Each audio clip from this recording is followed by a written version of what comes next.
Nampak?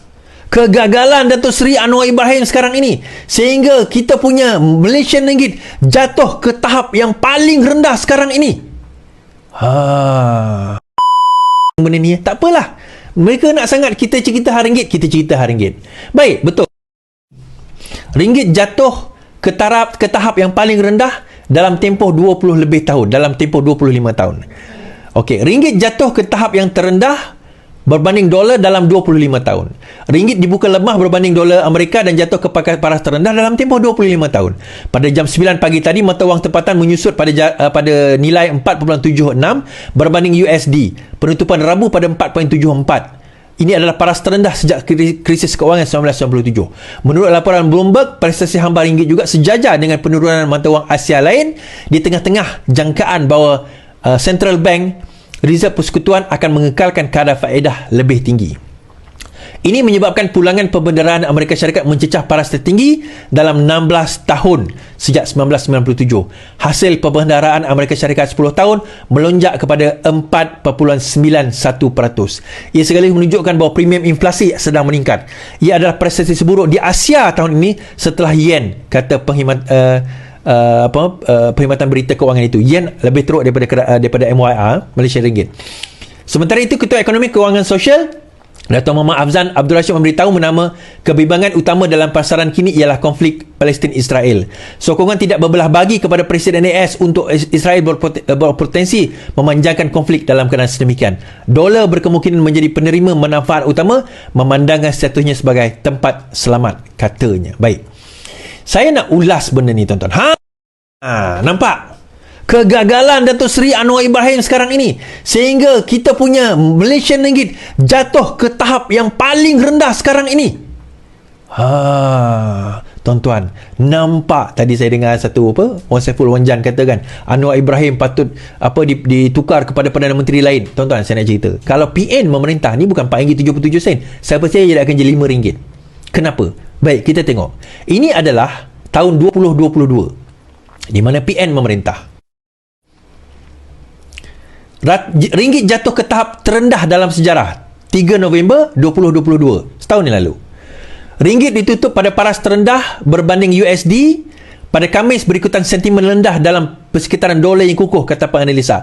Pada 6 petang, mata wang merosot kepada 4.74 berbanding 4.73 pada hari Rabu. Now, 4.74 okey lah, lagi tinggi daripada 4.77, kata mereka. Baik, kalau begitu kita tengok berapakah jumlah interest. Okey, dia macam ni. Kenapa dulu? Sebelum kita tengok jumlah interest. Now, alasan sebab yang berlaku November tahun 2022, kejatuhan ringgit pada 2022 dan kejatuhan ringgit pada tahun 2023, November setahun yang lepas, adalah sama. Apa dia? Dia banyak faktor.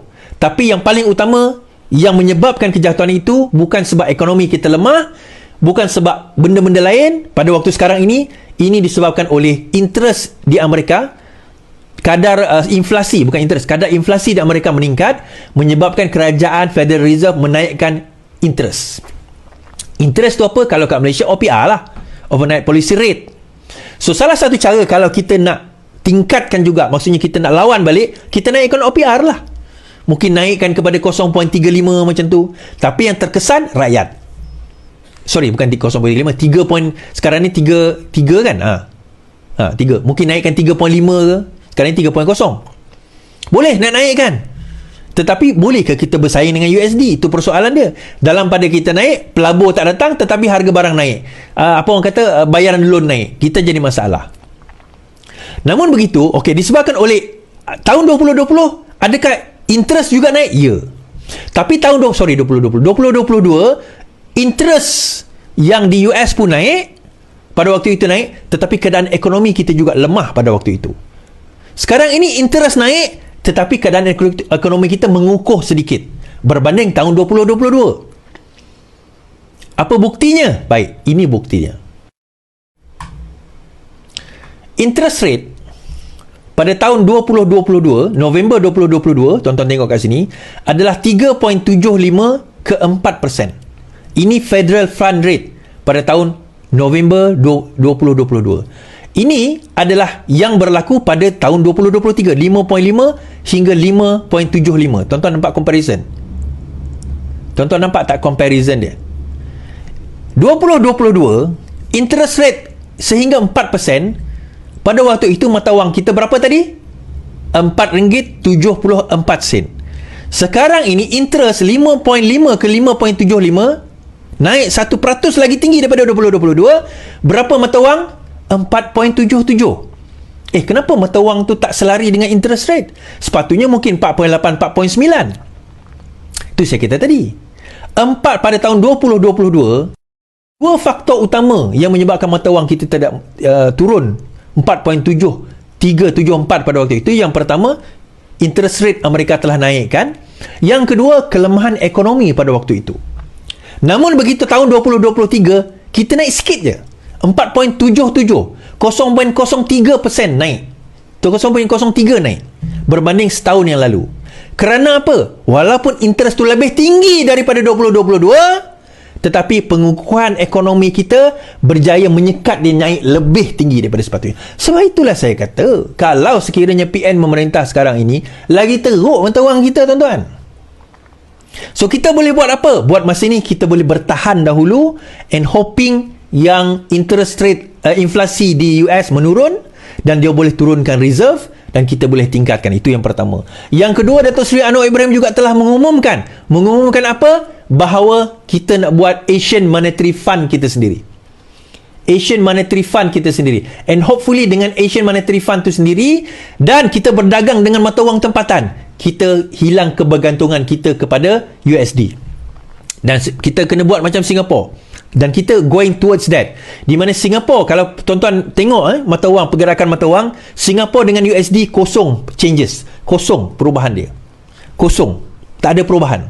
Sebab Singapura tak bergantung kepada USD. Dia letak dalam basket. Dia ada satu, dia punya bakul, semua mata wang dekat situ dan dia selaraskan. Kita moving towards that di bawah kerajaan PMX. Ya, tuan-tuan. Ya, itulah dia. So kita harap insya-Allah perkara ini kita perbaiki dengan lebih baik, insya-Allah. Saya kata bagi peluang, dan Anwar serta kepimpinan yang ada sekarang ini insya-Allah akan berjaya membawa kepada perubahan yang lebih besar. Kita Pertubuhan Pemagasan Wanita dan Keluarga Petajaya di bawah akaun di bawah ini, kita masih lagi membuka tabung kepada Ustaz Wan G. Alhamdulillah, tabung yang pertama itu kita dah serahkan kepada Ustaz Wan G, bukan setakat kepada bukan ustaz lah, kepada isteri beliau untuk keluarga beliau, dan insya-Allah bulan depan kita bagi lagi dan kita bagi setiap bulan. Itu yang pertama. Yang kedua, kita juga bagi kepada peguam beliau. Saudara Saiful Izham telah dilantik jadi peguam Ustaz Wan G, dan menurut beliau setiap minggu sejumlah makanan akan dihantar kepada Ustaz Wan G di penjara. Kan, sejumlah makanan, lawyer yang boleh hantar. Dia dua je boleh melawat, lawyer dengan apa orang kata, dengan keluarga.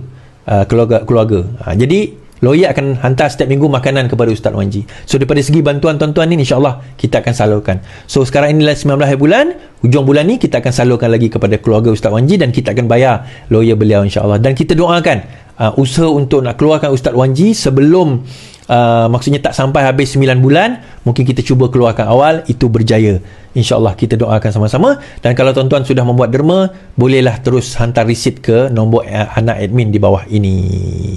Okey, terima kasih kepada semua. Baik, itu saja daripada saya. Terima kasih. Selamat malam tuan-tuan.